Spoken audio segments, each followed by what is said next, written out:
Oh, the news that's shaking up the music world today is truly heartbreaking, folks. Word has it that rapper Rich Homie Quan, whose real name is DeQuance Lamar, has sadly passed away at the young age of 34.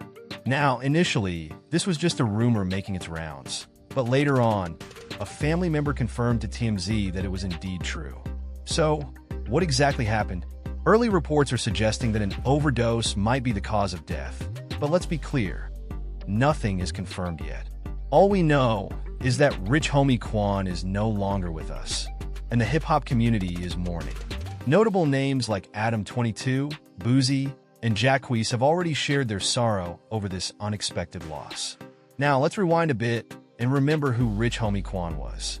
Born on October 4th, 1989 in Atlanta, he wasn't just another rapper from the South.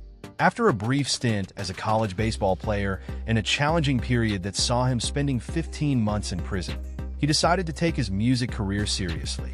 And thank goodness he did, because his breakthrough came in 2012, and by 2013, his hit single Type of Way had skyrocketed him to fame.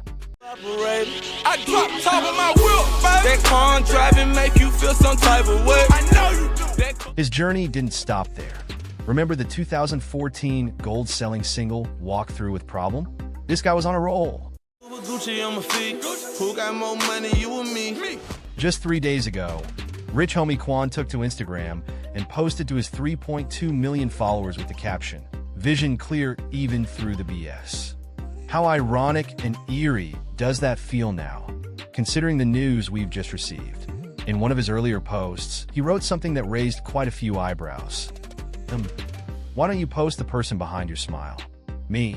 Because he might be behind your smile too, and I don't want our smiles to end.